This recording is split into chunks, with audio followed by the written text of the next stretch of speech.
with a view to bringing improvement in the way people cast their votes on election day. With this, I thank the NBC for organizing this time workshop. Thank you very much.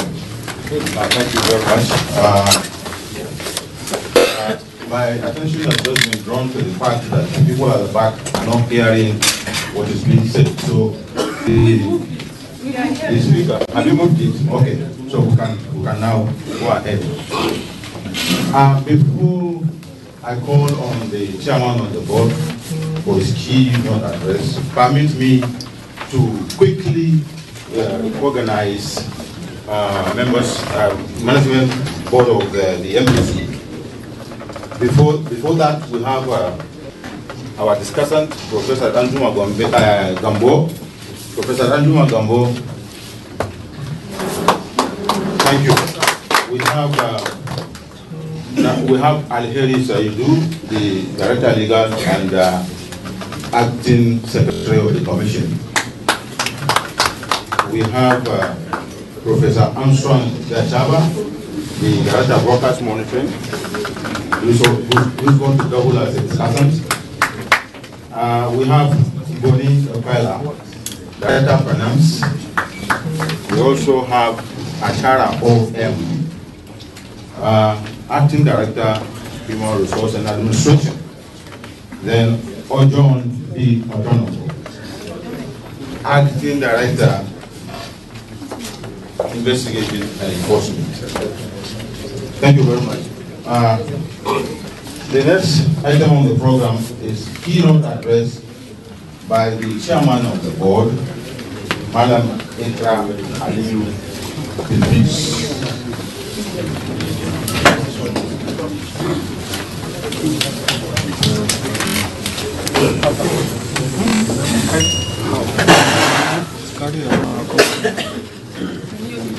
Press people, can you take the sides, please? The sidelines, please.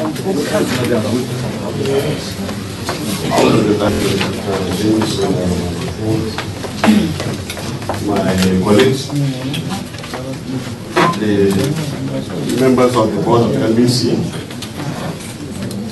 the Director General of NBC, Madam Wakau, the representative of Sokoto, and some representatives that are here. And I also learned in our mix, one of the presidential candidates just Omi. Am I right? You see her? Yes. You see her? Yes. You're welcome, Mr. President. Yeah, welcome. You're welcome in our case, and you came at the right time. Presidential Ladies and gentlemen, Assalamu alaikum. The 2015 election has become and gone, but the fallout are still here.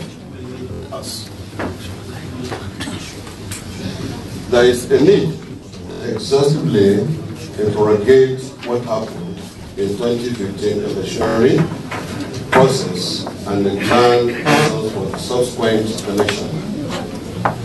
That is why the government, the commissioned a robust study on the election and 2015 election.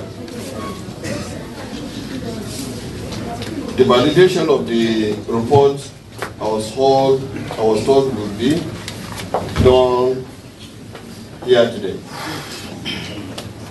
The 2019 election is here, and already our various political actors have commenced the process. But it seems that the nation has not learned much from past mistakes.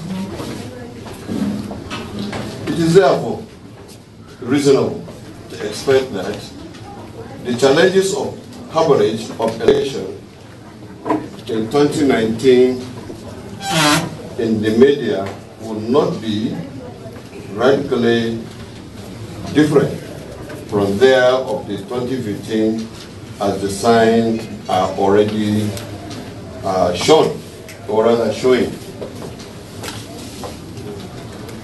Most international observers report on the media coverage of the 2015 election highlighted major achievements and significant flaws. According to the Nigerian Democratic Report, NDR, an election of the NGO managed by the International Press Institute, IPS, the Nigerian media show high interest in conflict-related issues, but largely ignore development content in their reports. Again, well, on the average, the media attempted to show a high level of professionalism in the coverage of the political activities during the period. More media space and the time were found to have been devoted to the coverage of the two dominant political parties. Permit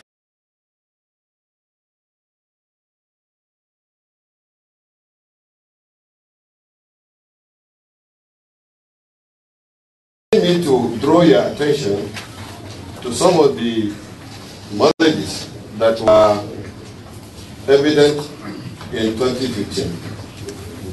Relatively, some of them are here today. Excessive speculations and rumors in coverage and reportage. 2, lack of issue-based political discourse would lead to the personal attack on individuals rather than scrutiny of track records of candidates. 3, denial of access to opposition by broadcast stations. 4, misinformation from the media which provoke negative reaction and misdirection of the elections, or rather electorates. Number 5, broadcasters acting as judge or advocate for politicians, and the instance of editorial staff of stations acting as media consultants or political relations advisors to candidates and political parties. 6, many broadcast stations justifying the Nigerian Broadcasting Code, Electoral Act, and other extra laws of personal interest of their properties, owners, and political associates.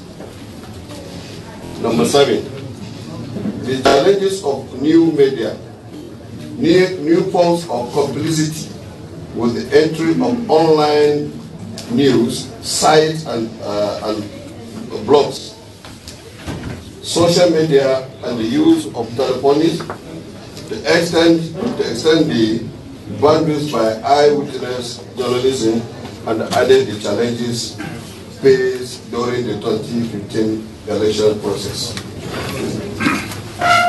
Number 8, hate speech.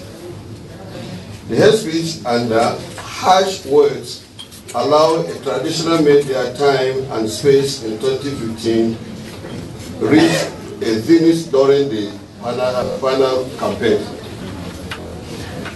Today, all over the zones, politicians are promoting hate speech. In my mind, the way forward, communication is the central guiding element in the interaction between among people. Through quality media practice, people get the facts and information they can trust. That is why the media functions and benefit people positively. It must adhere and conform to the certain ethical standards. A situation where broadcasters throw caution to the winds and freely disseminate ill-digested personal opinions about election process violate those standards. Election will come and go, but Nigeria will remain. Will Nigeria remain as one, or will it come out as a nation infested with hatred, distrust, and democracy? This is certainly not what we envisage for a country heavily endowed by God to make us prosper as brothers, sisters, and our brothers keepers. How shall we see our another after an election campaign richly studied with hate, bitterness, and indeed venom, all in the name of winning the election? Ladies and gentlemen, the ball is in our court. There is therefore call on us to be taking the workshop seriously and to pay attention to the speakers and the discussion. Please enjoy your stay in Sokoto. May Allah Jazakallah khairan for all of us.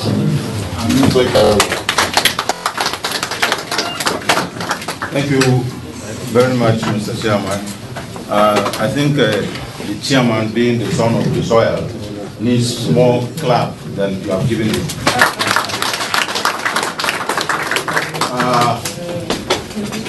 While the chairman was making his keynote address, a very important dignitary walked in, and that person is a presidential candidate by the name Mr. Omoyele Sowore.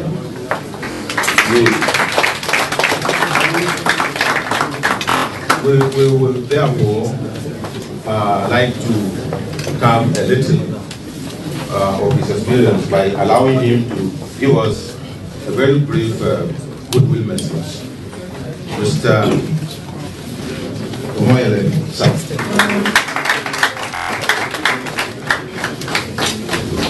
Thank you, Mr. Chairman, and the DG of National Broadcasting Commission. I'm excited to be in your midst because I transitioned from being a journalist to being a presidential candidate in this year's election. In 2014 and 15, I was responsible for announcing the results of the election before it was sanctioned by the National Broadcasting Commission. And that particular report led to a free and fair election, because if that election had seen the night time, it would have been rigged. That is the truth. But today we are faced with a different challenge. It's now going to be a transition from an analog era to a digital era. And my very short comment here today is that I would have loved to see a lot of online media practitioners in the house. Because whether we like it or not, the election is going to be announced again.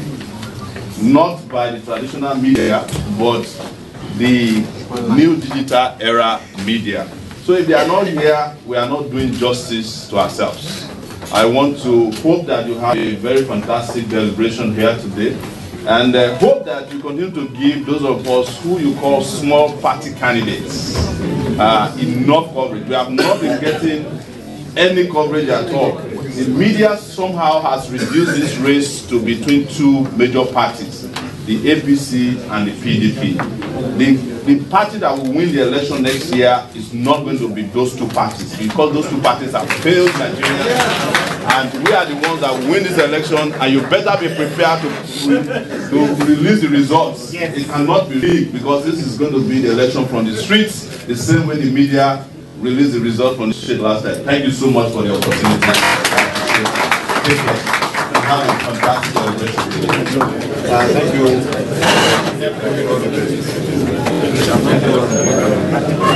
Oh, they were asking for the name. My name is Omoyele, and our party is African Action Congress, ANC. Thank you very much. Thank you very much.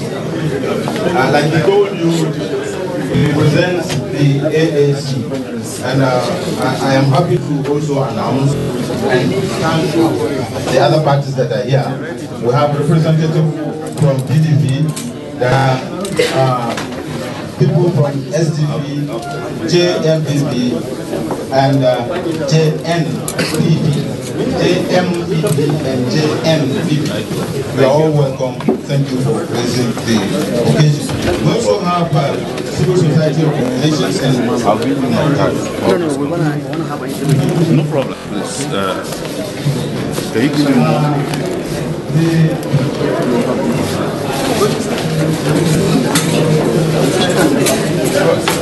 I'm in Sowore tomorrow.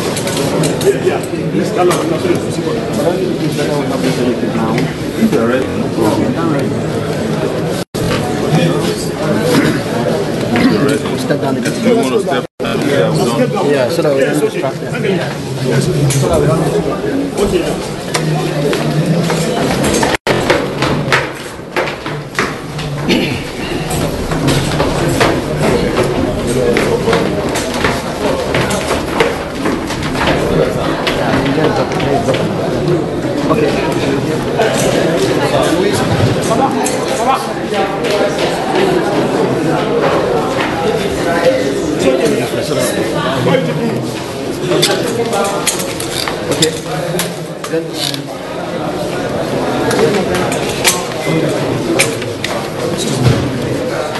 Sorry, are we set?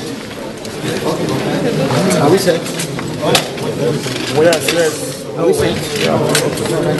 Not yet. Are we set? I want one. Same. Gentlemen, are we set? Yes, sir. All right. As young as you are, what informed your decision to pick up this challenge, trying to become a Nigerian president? Don't move forward. I'm glad you said young, because the population of Nigerians that are young is 70% of our population today. And these are people who have been left out of the political process. They have been left out of the financial system. They have been left out of our economic system. They have been deprived of education, health. They have been deprived of opportunities. And we are representing them to take the country back from the people who have done this. Gentlemen, we cannot continue to reward people whose only career has been to fail Nigerians from time to time within the political sector. It's time for people who have the capability, who have the ability, who have the exposure, and also the capacity to run this country. The old people who have very, very grandiose, unworkable ideas have run this country to ground. And young people like us who have always fought for what is right for the last 30 years have come together and said it is time to push out the old people. And that's the message I briefly described upstairs. That you see them, they are still going from conference to conference with old people. Whereas the young people have determined and decided how they want to move forward.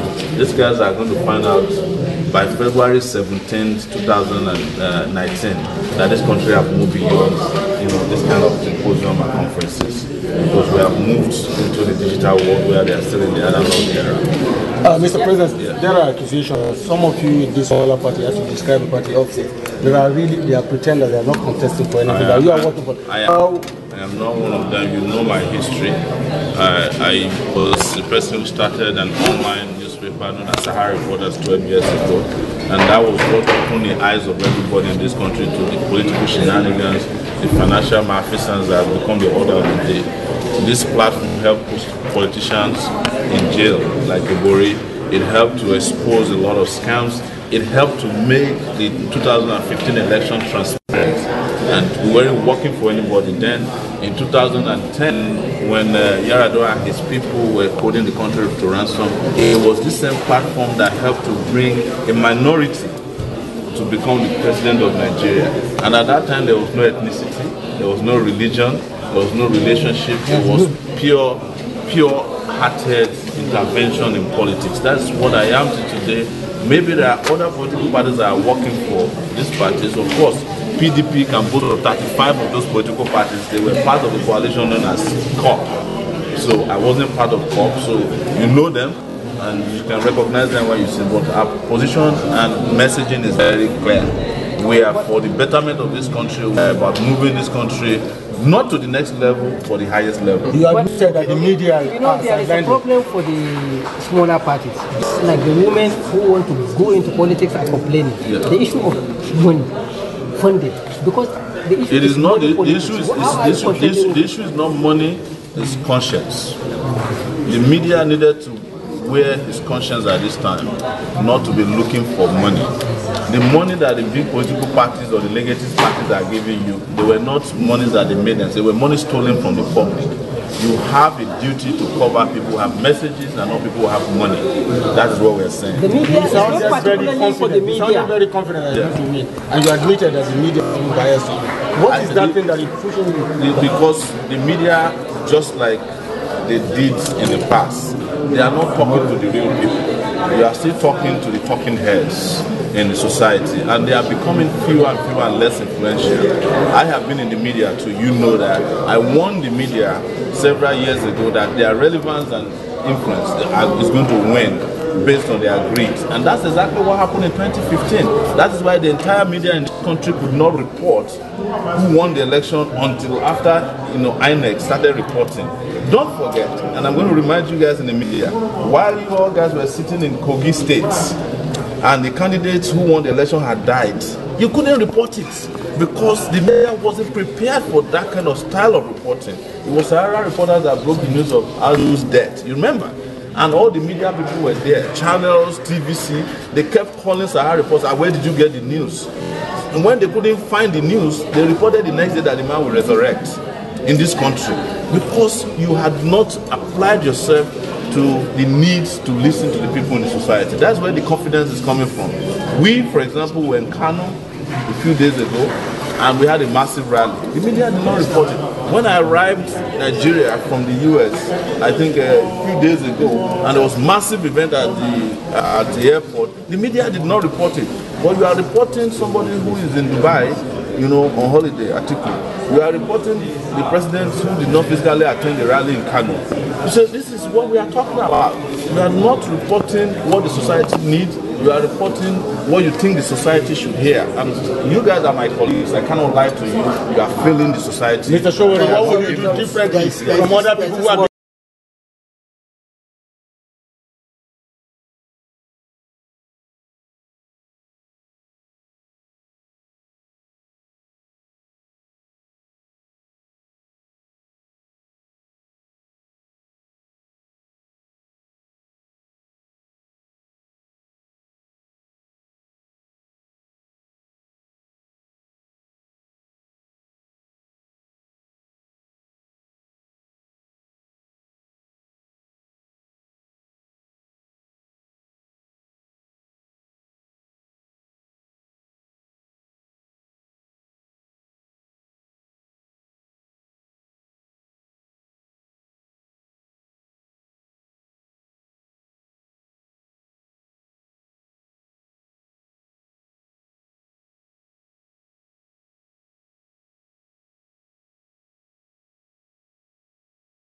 in the power?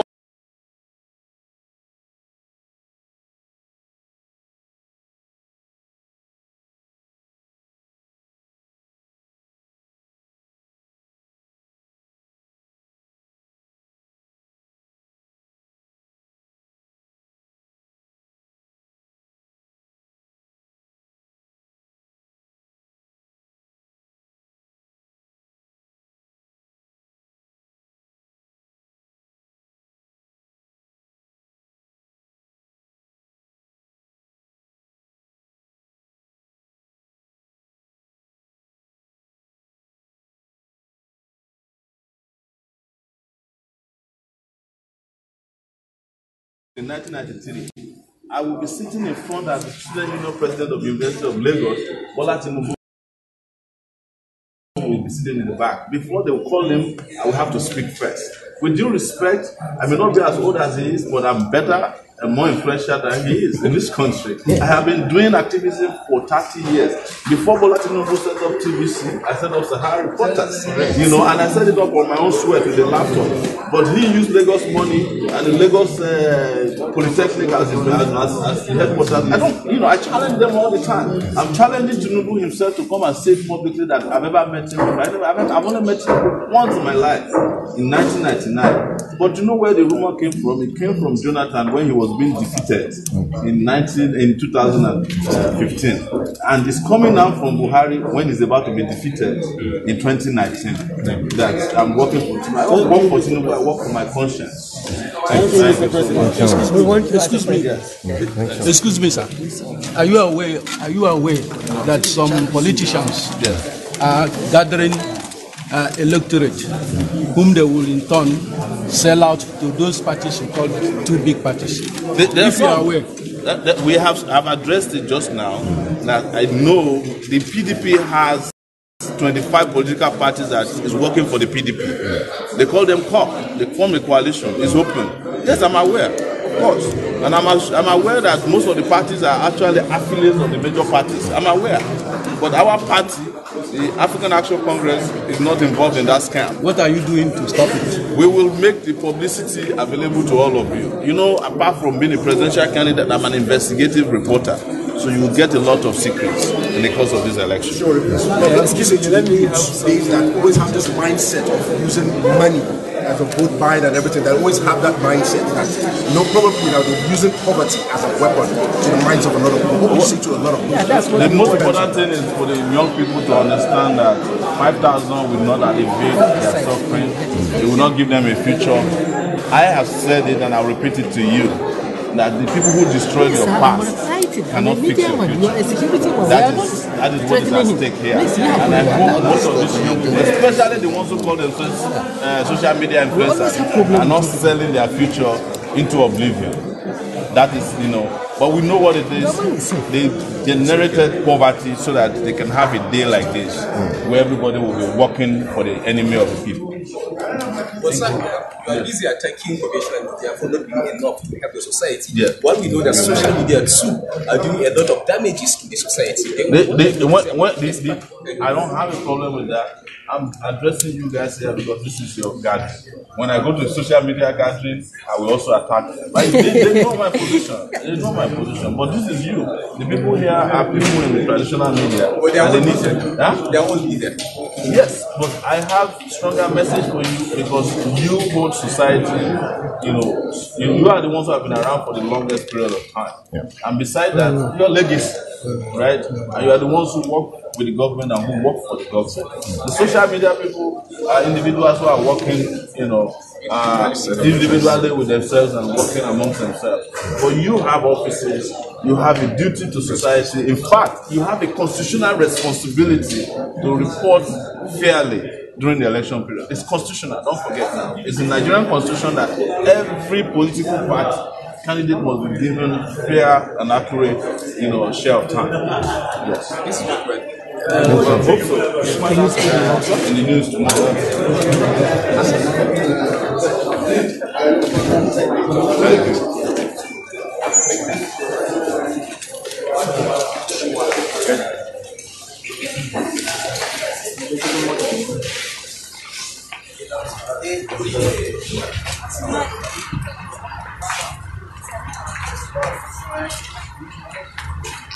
Where's the happy weekend?